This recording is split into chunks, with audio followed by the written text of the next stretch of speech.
Travelling by train, you conjure up images of opulent carriages, stylish passengers, and thrilling destinations. I'm Jonathan Pang, a self-confessed bon viveur, with an obsession with gastronomy. Perfect. I've forgotten about my 48-year dieting. In this series, I'm going on a gourmet journey, crossing continents from Australia to Canada, the highlands of Scotland to deepest, darkest Peru, on board some of the world's most extraordinary trains. Wow. On my gourmet adventure of a lifetime, I'll be sampling some of the world's best culinary delights. Both on board the trains and at my many stops along the way. I'll be meeting some wonderful chefs and amazing characters. It's been a pleasure to cook with you. Nerve-wracking, but I'm thrilled I did it. And finding out once and for all, is it better to travel than to arrive?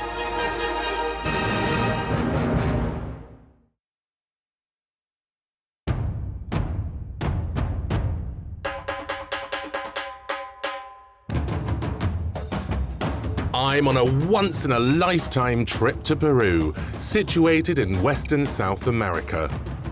As well as being home to the ubiquitous Paddington bear, Peru was where the Inca Empire started, who, from a small band of tribesmen, conquered swathes of Western South America in the 15th century. And there is so much evidence of their rich heritage to discover in their food, architecture, and culture. Coming up, I fulfill a personal dream as I take the classic gourmet train, the Hiram Bingham, which takes me to one of the new 7 wonders of the world, Machu Picchu. On board, I get the chance to cook for my fellow passengers. Not as easy as it looks.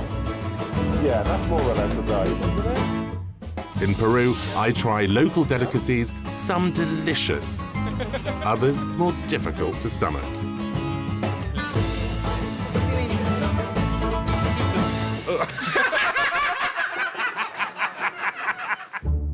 My journey starts in the capital, Lima. From there, I head to the historic site of the ancient Incas in the former capital of Cusco, before I take the Hiram Bingham to Machu Picchu. But I start here in Lima. It's the capital city and is right on the coast of the Pacific. It's hot and humid and is a fascinating mix of the very modern and the very old. Lima is the gastronomical capital of the Americas, and I've only got 24 hours to sample some of its exotic delights. But I start with a humble foodstuff that was discovered here 4 centuries ago, the potato. Chef Herman at the Belmond Miraflores wants to show me a modern dish that makes good use of them. Chef, would you talk me through what you're going to cook for me? Esta mañana vamos a hacer una causa limeña. Causa limeña. Es limeña. Limeña. Yes. Herman's English is limited. My Spanish is non-existent. Fortunately, he's chosen a striking dish that speaks for itself, Causa limonian. It's a traditional Peruvian staple. So it's worth remembering that potatoes actually came from Peru in the first place, and there's over 50 varieties of potatoes here. You could not get a more typically Peruvian dish from the capital. 2,000 different kind of potato we have, and we 2,000 different kinds of potatoes. Thank goodness for hotel translator Alessandro, who is here to help me with my Peruvian. How many have you tried?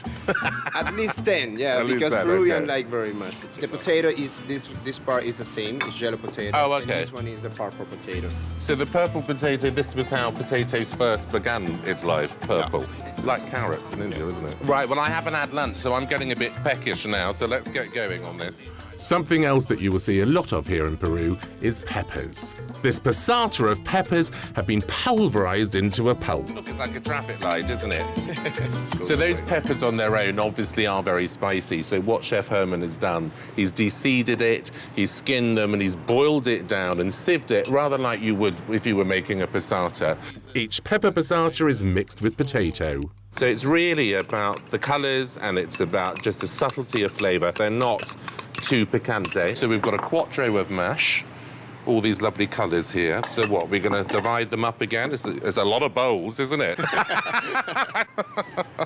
Herman has prepared 4 different seafood toppings with prawns, crab, squid and whitefish. We're on the Pacific Ocean here, so does all of this seafood and this wonderful fish come from these waters?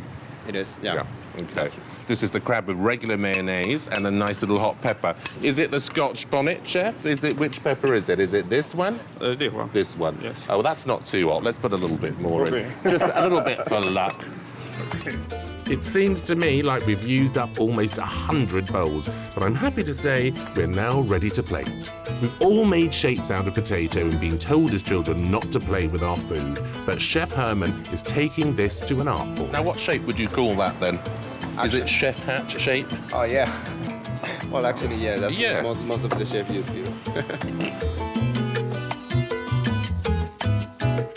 I have to say, I've never seen a plate of food that looks like that anywhere else in the world, so I'm really getting it. I understand now. Look at that. Gorgeous.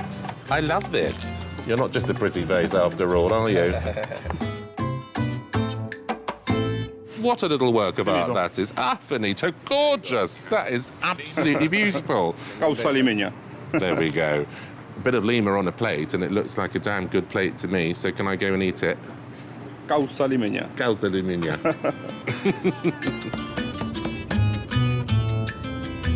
Look at that gorgeous sunset and the gorgeous restaurant. I'm about to try this lovely dish, which I think looks like a work of art. It looks like a Miro or something with those gorgeous colours. Hi, my friends. Thank you. Try the causa limeña. It looks a little bit too nice to eat, I have to tell you, but I'm not going to let it stop me. Fantastic. Absolutely gorgeous. So that's so simply done as well, isn't it? So now I've got the prawn, which has just got a really nice Mary Rose sauce on it, really. And this potato is much sweeter than the green one, isn't it? Yeah.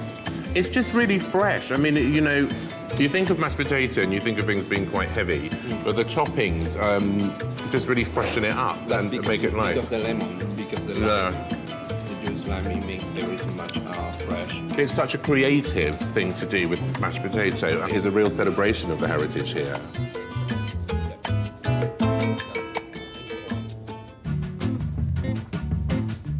Having eaten Peru's most famous culinary export, it's time to try its most famous cocktail. As the sun goes down on my first night in Lima, there is a pisco sour with my name on it. Good evening.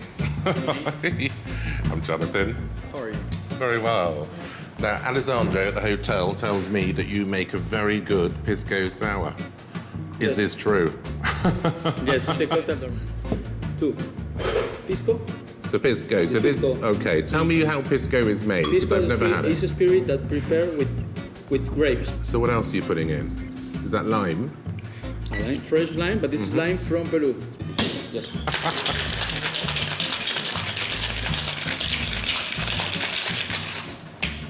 It's serious stuff, this is. I don't think I've ever had one before, so tell me all about it. There is this big controversy about where pisco comes from, I've read. So it's a national cocktail of Peru, not Chile. Peru. This cocktail has been around for close to 100 years, created by an American barman, Victor Vaughan Morris, who was living in Peru. So it's Peruvian. Because the Chileans claim it for their own as well, and Peruvians get quite upset about it because it is the Peruvian national cocktail. But I presume they make it in Chile as well, but they do not make it with the egg white and the bitters, is that right? Maybe I'll just leave him to it. You know, I love the concentration. This is going to be delicious, I can tell. Blimey. Oh. Cool, blimey. You've done that before a few times, haven't you? Are you from Chile? No, I'm joking.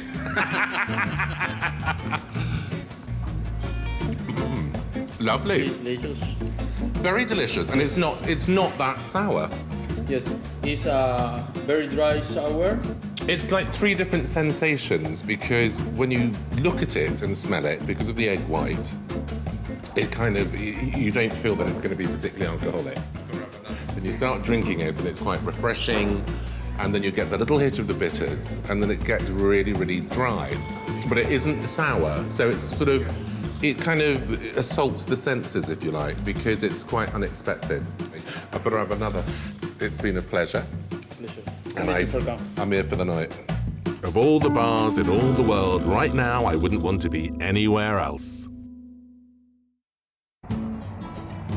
I was actually pretty restrained, as next morning I'm up with a lark, meeting one of the city's best-known food writers, Sergio, who was taking me to the Sequilo food market. That's cacao, yes. Yeah. Lovely. The Central Market is a great way to get a bird's-eye view of Peruvian food culture. So does this sort of showcase the best that Peru has Yes, to all the offer? varieties of Yeah. biodiversity, because Peru, our territory is like this, you know? As Sergio explains, Peru has an incredibly varied landscape, which provides a dizzying array of produce. But Sergio, having found out I'm heading over 2,400 meters above sea level in a couple of days, takes me to a stall that sells plants and herbs that have medicinal properties. So is this for medical reasons? Yes, this is medicinal herbs. I'm going to Machu Picchu, you know the cacao drink, Coca. coca, for the altitude. Do you have? Well, let's see what you've got then. Show me. Dale. How much is, how many That will be glasses? for, I think, a liter of tea. I'll get one in case. How much is this? Well, I'm pleased we came. I'm getting myself all set for my experience in Machu Picchu. So altitude sickness sorted, but there's plenty more to unsettle the stomach. All the cooks love traditional food.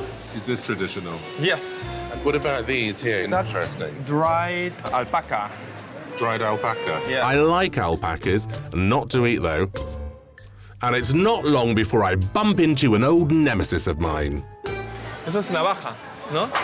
It's called Razor clam. razor clam, yes. I'm trying to get over my razor clam phobia because I find them faintly appalling. Really? And I had an incident with one in Singapore last year, and I haven't ever gotten over it.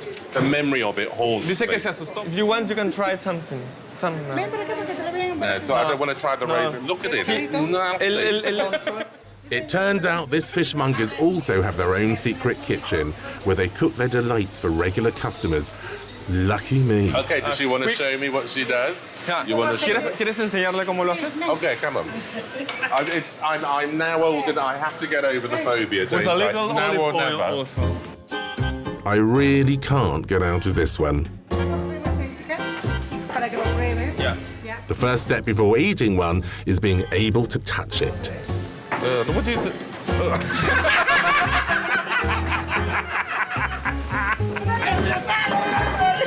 I'm trying to tenderize it.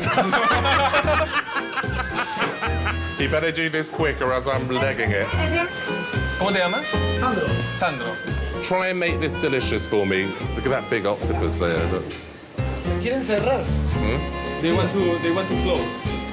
Ah, they're trying to close as you're scraping it out. Nice. Nature does provide some interesting things, doesn't it? Now, I know that people think of these things as a delicacy, but they just make me clam up.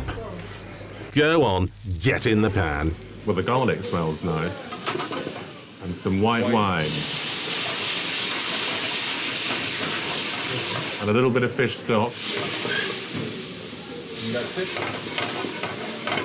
Actually, people would pay an enormous amount of money for that in London, for literally that. Definitely, yes. It's been a pleasure to meet you. Enjoy your lunch. I'm off. Oh, I'll have the big bit. Yum!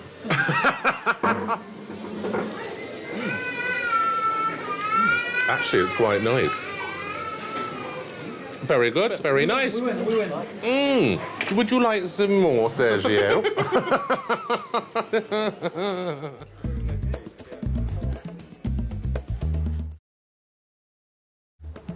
It's time to do the next thing on my must-try whilst in Lima list. And this one won't be a hardship.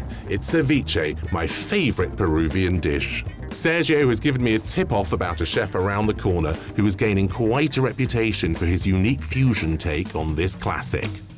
Well, the national dish of Peru is, of course, ceviche, and in Lima, one is never far away from a bowl of it. There is a young man called Thomas Matsufuji, who is fast gaining the reputation of making the best ceviche in town. So what is so special about your ceviche? Maybe it tastes good. Yeah, you've probably got some secret ingredients that you don't want to tell me. I know what people are like, what chefs are like. The way I prepare the ceviche Yeah. is a mixture between Japanese culture and Peruvian style. You see, but now we're getting to the bottom of why your ceviche is different. I think that makes the difference between me and other restaurants. I would say so. I want you to teach me your Japanese techniques. Let's work. Yeah, come on. No excuses. Let me see what I can do to help you. From this tiny kitchen, Thomas dispenses a streamlined menu of 6 dishes. This is good when you have a hangover. Absolutely delicious. And he is keen to show me them all. We have everything here. Mind your hands. Oh, don't worry. We're used to it. But since we're in Lima, I've only got eyes for his spin on ceviche. You see, the customers are building up outside. What are we going to prepare for them? My fish is already cut. The seafood is also cut. And what fish is this? I think in English it's called mahi-mahi. Ah, I love mahi-mahi. Yeah. Mahi-mahi are a huge, colourful fish abundant in the South Pacific. Their firm flesh is perfect for ceviche. Some cilantro or coriander? Yeah, so coriander, or Yeah. cilantro to some. And this is my ceviche sauce. What are the ingredients exactly? So there's lemon juice. Yeah. Salt. Lemon juice, salt, onions, Yeah. celery, chili. Chili. A special chili for ceviche. Ginger. Ginger. So that's all liquidized together. Yeah. So we put the... So that's like a quarter of a cup, isn't it? Yeah. Yeah. It doesn't matter how much you put. It's the acid from the lemon that is changing the structure and essentially cooking the fish. Put some onions. Yeah. So it's the, you know what, you see, what he's not telling us is the quantity that he's put in the dressing. So I know the ingredients, but we need the breakdown. To garlic. make it as good as you, we need the breakdown. And then we've got some Actually, nice... I never put just- aside my... you just taste it. I just taste it and put, I correct the things in the way, no? Yeah. I never use a recipe. No, it's the best way. I always improvise my things. It's about enjoyment. But what about if you're in a bad mood? You see, if I was in a bad mood, it might taste awful. I think it tastes better. I think it tastes a little bit better in that way. Normally, you would marinate the ceviche for at least 3 hours, but not Thomas. So the fish is already soaked in the ceviche juice, but it's still raw. Yeah. So with a Japanese element, Yeah. you like it like sashimi, where it's fresher and rawer. Thomas serves his ceviche with classics of Peruvian cuisine: corn, roasted nuts, as well as seaweed and sweet potato. But just when I was starting to worry that this was all getting a bit too healthy, he brings out the perfect finishing touch. This is deep fried squid. Yum. This is how we serve the ceviche. Beautiful.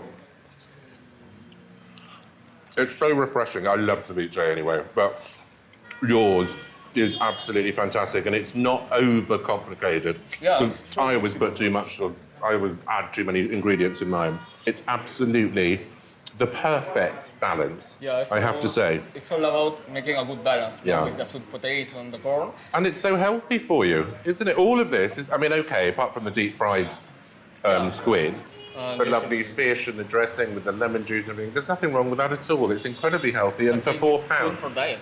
It is good for diet. I should eat this every day, then I look like you. Now my time in Lima is almost done, and my sumptuous train is waiting to whisk me off to Machu Picchu.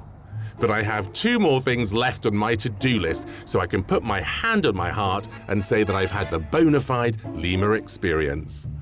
One is very nice and one is more difficult, so I'll save the best till last.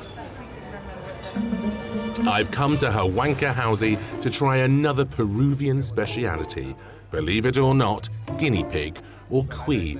is a traditional staple of Peruvian cooking, and I hear this is the place to try it. I'm shown around by head chef Paula and maitre d' Leonardo. Eating roasted or fried guinea pig is an ancient tradition here. It's a vital source of protein, and Peruvians consume an estimated 65 million of them a year. Make that 65 million and one. There's a first time for everything, isn't there? And I've managed to get through all these years without trying guinea pig. I'm just going to try and keep an open mind about it. And just remember that it is just another meat, not one that I ever thought I'd try, but I'll see. I'll either love it or I'll hate it, right? Oh, here we go. Thank you. So I've got the double portion, I see. Well, it smells great, because anything that deep fried in batter always smells great, doesn't it? It's just the whole, it's sort of, it just looks slightly prehistoric, that's all. Okay, here we go. You said the nice bit is the bum, so let's try that bit first. I hate to say this, but it's just like chicken. You know, it's like chicken. Skin's lovely. As you can see, it isn't that chubby, is it? There's not that much meat on it. The meat is very tender and quite nice. It's nice. I'm okay. I'm still here. Cheers. Thank you. The wonderful thing about travel is to meet new people and to try new things. And that's why I'm a very lucky man. And I think it's very important to try everything wherever you go within reason. And who knew that I would ever be sitting here in Peru eating guinea pig? But I'm really rather glad that I am right now. So cheers to you all. From one unforgettable experience to another, and I've saved the best till last. So, we've learned everything there is to know about Peruvian cuisine. We've had ceviche, we've had guinea pig, we've had a lot of pisco sours. But the hottest restaurant in town belongs to Diego Munoz, and it's called Astrid and Gaston. This restaurant has won the award as the second best restaurant in the whole of Latin America and number 18 in the entire world. And it is the most beautiful place. So I put on my glad rags. Why don't you show me around a bit? I'm dying to get in this gorgeous old hacienda. Well, I didn't see this coming. This looks like a sort of New York hotel lobby, doesn't it? It looks fab. Beautiful. So we've got our own little wet bar here, reception area. Oh, this is lovely. This restaurant has just moved to this hacienda. It has a fine dining restaurant, a casual bar restaurant, a botanic garden, and various event spaces where the movers and shakers of Lima come to eat, drink, and be seen. Beautiful. Yeah. Classic. Even though this setting is dramatic and beautiful, it's the food that's the star. What is it about the food here that is so internationally renowned? We're trying to give a little bit of a culture in the menus that we produce, so the guests can take a little bit of a Peruvian experience on their journeys as well. 20 years or 15 years ago, we never thought about serving Peruvian food in a gastronomic restaurant. Right. To serve French food, yeah. French or Italian, so now we're really proud of it, and now everybody's talking about Peruvian food, and Peruvians, they put their gastronomy before everything like that. So Peruvians have become proud of their cuisine That's what is making big. and stopping being aspirational to other cuisines. Right, so let's go look through the kitchens. I want to see the hub of activity. And I have to say, the most immaculate kitchen I've ever seen. Are you sure you actually cook in it? It looks, I could eat off these surfaces. Now, to get a table in the fine dining restaurant is more about who you know. And other than my friend Sergio, I have very little leverage. But in the kitchen, they're trying out new dishes. And guess who's willing to be the guinea pig? So here we got the barra. Perhaps I shouldn't say that around here. I'm Jonathan, nice to meet you. I'm coming round. Where do I get in? Every day, seasonal produce and fresh fish comes in and gets trialled by head chef Ruben.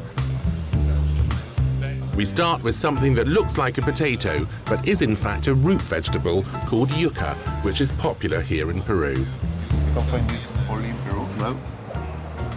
Yeah, you can try. It tastes more like a radish. Yeah. A bit like a radish? Yeah. It does have an earthy aftertaste. This is the preparation. It's called ajiaco. The sauce is yellow chilies, tarragon, and the infamous pisco. That'll get rid of the muddy aftertaste. You won't taste that earth at all. So did you cook the yuko? Yeah, we cook it with steam. Yeah. 45 minutes. 45 minutes? Yeah. That Yeah. long? Yeah, it's not long than potato. Wow. Example. All we need now is some seafood, and this will be Peru on a plate. Tell me about the sauce on the octopus. Yeah, the sauce is called anticuchera sauce. Anticuchera? Yeah. Anticuchera, yeah. Anticuchera. The octopus is cooked in cumin, garlic, and chili, and a panca, a Peruvian chili pepper. Looks lovely to me. Because that sauce is beautiful on the yuko. And so this will be quite a nice contrast. Is that slightly spicy with the cumin and the garlic and the dried chili? So shall I take my place at the bar? Get myself ready so I can taste it as I would if I was a customer. Yeah? Okay. Right. It's a tough job, but someone's got to do it. This, being a swanky place, is all about those finishing touches. Ruben garnishes with broad beans, a mayonnaise made from a prickly pear from the Andean region of Peru, topped with spicy corn and a hot Peruvian chili pepper called rocoto. Okay, lovely. So, here we have the octopus finished. I'm sorry, that looks too beautiful and too perfect to eat. Look at that. Okay, so let's dig in. The octopus is fantastic. I love that sauce. It's a very nice combination because you've got that slight sort of nice smoky chili flavour on there. But it works very, very well with the creaminess of the other sauce and the tarragon. So it's not all guinea pig and ceviche after all, is it? The yuko now is sort of a cross between a radish and a Jerusalem artichoke. It's that kind of texture. And it's quite a delicate flavour. All that earthiness is gone. Yeah. I'm happy to say. And all of these ingredients are completely local and all very typically Peruvian. This is the way that we try to do all the dishes here in La Barra, using the Peruvian products, but not doing a traditional Peruvian... Right. This has been my favourite meal in Peru thus far, and I've enjoyed everything I've eaten. But this really is the top of the list for me. So when I come back here, I'll be coming back here straight from the airport.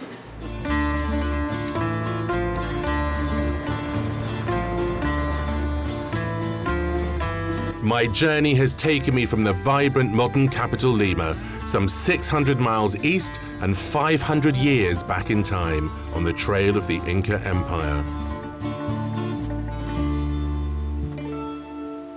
Well, I've left Peru's culinary capital of Lima behind me, and I've travelled to Peru's historic capital of Cusco, where I begin my Inca journey to Machu Picchu.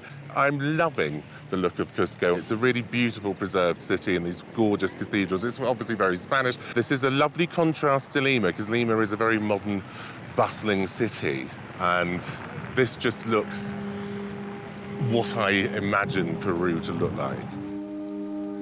Cusco was a historic capital of the Inca Empire and was declared a UNESCO World Heritage Site in 1983. The story of the Incas began sometime in the mid-13th century, when a small band of tribesmen journeyed down from the Andean highlands to the site where Cusco now stands. Over the next 200 years, they managed to conquer swathes of Western South America, including parts of Ecuador, Bolivia, Argentina, and Chile, growing into a mighty empire. There's so much evidence of the Spanish invasion, who arrived in the middle of the 16th century and conquered the Incas. And there is no greater symbol of this than Cusco Cathedral, which was built on the site of an Inca temple here in the Plaza de Armas. So the history that is amongst us just is quite overpowering. There's something very special about this town, and there's an incredible energy and vibe about it. Could be the altitude making me feel that way, because I'm a little lightheaded. No surprise there, as I'm 3,400 meters above sea level. I've been warned about how awful altitude sickness can be, and I don't want anything to ruin my trip of a lifetime to Machu Picchu. Well, I'm staying in a very upmarket hotel, a former convent in Cusco called the Palacio Nazarenas, which I'm told may have the answer tucked away in their secret garden. So this is called the secret garden, Badia. This is called the secret garden, that's right. And so this is all used in the kitchens here as well, I Also presume. for the kitchen, Because I can that's see them all, you know, you've got sage there, you've got rosemary, you've got wonderful Rosemary, thyme. that's right. And when this was a convent in the Yes. 16th century, That's right. how important would this herb garden would have been? I suppose they'd have used them for medicines as well. I think that in the time of the nunnery, Yeah. the nuns used to use all of these herbs for, well, be very well Yeah. about the... For healthcare. medicinal Medicinal, purposes. yes. So which do you think I should have? Do you have a tea that might make me look younger, slimmer, you know, all those sorts of look things? younger, Might get sir. my hair go back to being dark, all of those things. They have 3 leaves for me, one of which only grows high above sea level to suppress the altitude sickness. I'm more than hopeful the others will be great for weight loss and my complexion. Badia picks, washes, and puts my leaves into a tea bag, ready for infusion. Aren't they? JPT. You could sell these in reception. The Pang Blend. So if we're having afternoon tea, let's do it properly. You have a mini sandwich with avocado and also ceviche. That is this. This is very nice. Lovely texture. I've always loved a double-decker. Well, I've got to keep my strength up. I'm nice. going to Machu Picchu That's a tomorrow. very nice combination, I've got to say. Right, now I need to move on to this. Well, I have to try everything. I'm only here once. I might never get back here, you know. That one's better. And maybe the Madeleine. So light, so delicate. A little bit of orange blossom in there. Yes, that's right. It's a great brownie. And now, JPT. The secret blend. The secret garden. Yeah, the secret garden. Now you see, that is perfection. It is. It's got, you know, it's subtle blends there. A little bit of mint, a little citron and melissa. This is the one for me. Okay, so Can I have your name? yes. So this is Mr. Pang. Pang's Secret Garden Infusion. This is delicious. Pang's Infusion it is. I think we should register that and start selling it here. As I feel my head beginning to clear, I can now look forward to my trip to Machu Picchu. Now, I would go to bed early, but there's a salsa lesson going on in the hotel lobby. I don't really dance, but I will just have a little look. Number 3. Oh, but that music. I couldn't resist. I don't know what's in that tea, but it's definitely working. 2. Are you watching Crave Revel Hallward? I need to lie down.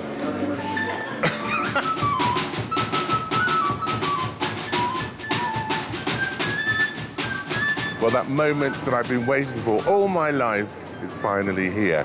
We've driven about half an hour out of Cusco to a little town called Paroy, which is home to this train, the Hiram Bingham, which is named after the explorer who discovered Machu Picchu back in 1911. I'm so excited to get there, I can't begin to tell you. This is one train journey that I have really dreamt of doing since I was about 11 years old. I can't wait to get on there. We're regaled with Peruvian music, national costumes that celebrate their Inca heritage, and more dancing. I am back in the lap of luxury, where I think I belong. Welcome aboard. Thank you. You're welcome. Look forward to this very much. I'm very excited. This is just very reminiscent for me of trains like the Venice Simplon Orient Express and the Northern Belle. And this has its sort of own unique atmosphere, really. But it does have that typical sort of 1920s feel about it. You know, with the attention to the lacquer on the walls, the marquetry, the brass work, the elite lampshades. This is what this kind of luxurious train travel is all about. And I love it. As we set off, the sense of adventure and expectation is almost overwhelming. I'm Jonathan Pang, and I'm winging my way through the Peruvian Andes aboard the beautiful train, the Hiram Bingham, which is taking me on a 3.5-hour journey to fulfill a lifetime ambition. I'm about to explore Machu Picchu, the ancient Inca citadel here in Peru. It's often referred to as the Lost Inca City, and for close to 400 years it was, until the American explorer, this train's namesake, Hiram Bingham, rediscovered it in 1911. Bingham is often cited as a possible inspiration for the character Indiana Jones. Unlike his silver screen counterpart, Bingham wasn't actually trained as an archaeologist. However, as a lecturer in South American history at Yale University, it was a passion for this culture that led him on his expedition, which was to bring him and the lost city of Machu Picchu to the world's attention. One can only imagine what he must have been feeling as he set off on his journey.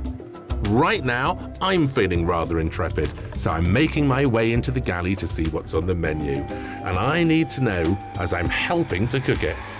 Well, train manager Javier is a brave man because he's allowing me in the kitchen. Yeah. They allow me now. It's only about an hour till the brunch service. Yeah. And so, as is customary when I'm on trains, I'd love to come and start interfering and getting in the way just before they're ready to serve. What are we having and what can I do to help, William? We have ají de gallina is one of the most typical Peruvian dishes. Ají de gallina. Ají de gallina. Ají de gallina. Ají de gallina is one of the dishes that our mom, she cooks at home at Sunday lunchtime, you know? It's something very Peruvian. Right then, time to stick my oar in. Is there anything I can do to help? Of course, chef. We have onions to chop, we have zucchini to chop. I hate chopping onions. Asparagus. In fact, they hand me a very sharp knife. I admire the faith they have in me. Take care to chop your fingers, chef, huh? I will, don't you worry. This is the shakiest train we've been on, I think. You know what? The track, they're very narrow, and we're very deep. Well, we are around you speak for yourself. I hate chopping onions at the best of times, but my word. Very challenging conditions because it really is rocking quite hard, and I'm going to get a bit of motion sickness, to be honest.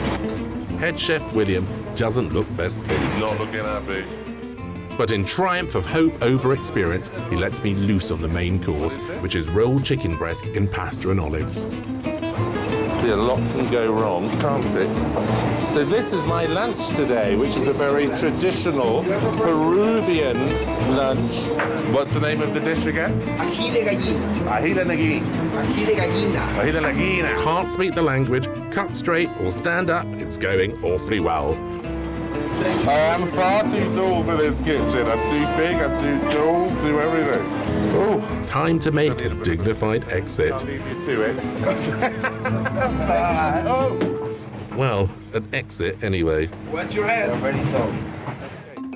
While I wait for lunch to be served, there's time to soak up the views as we pass through the spectacular Andes. The beauty of this landscape is leaving me almost speechless. Nothing prepared me for how amazing this journey was going to be. I didn't expect it to be so beautiful. It's just complete nature and absolutely spectacular, and you feel so part of it. We're right in the middle of it. We are going through the Andes, and the Andes are so enormous and vast, it makes you feel completely and utterly insignificant. And this is what it's been like for over 2.5 hours. Just absolute natural beauty at its best on such a grand scale. It's just incredible. So this is a massive, massive part of the experience is this train journey, and I'm so glad I've made it.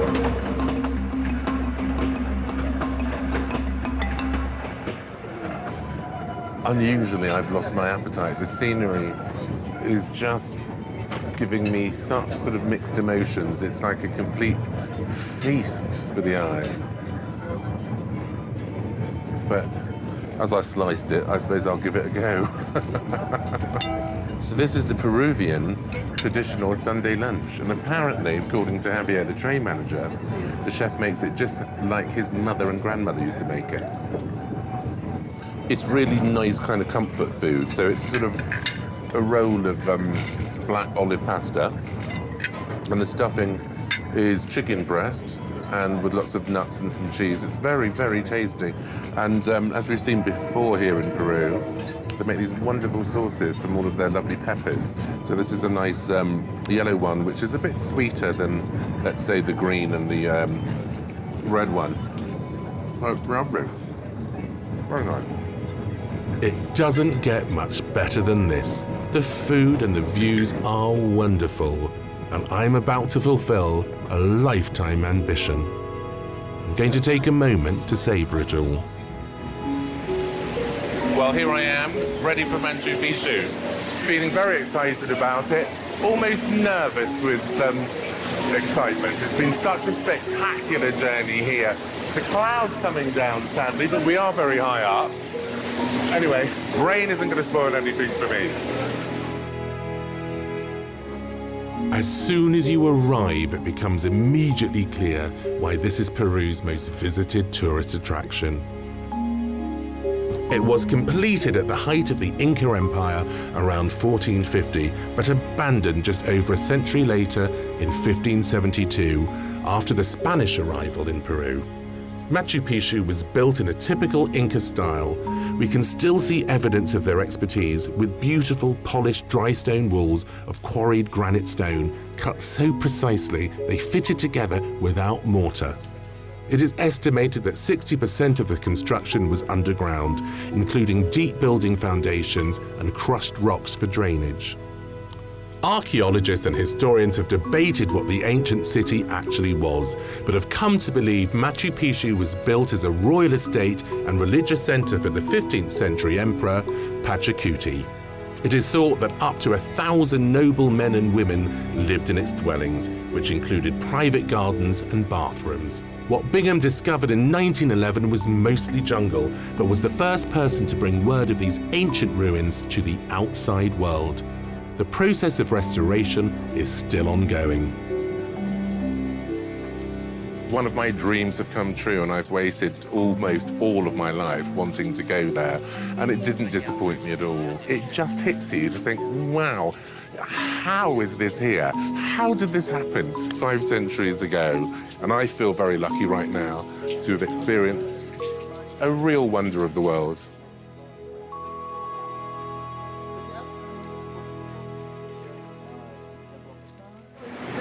Well, here ends a very, very special day for me and quite a profound day. Lots of reflection, lots of great memories, and I'm sure this train is going to give me a few more good memories too on the way back to Cusco. Back on the Hiram Bingham. Now, just so you know, I'm not a dancer or a singer, but having witnessed one of the modern wonders of the world, I'm feeling warm and fuzzy. And I can see I'm not alone as all the passengers assemble in the dining car for a communal party.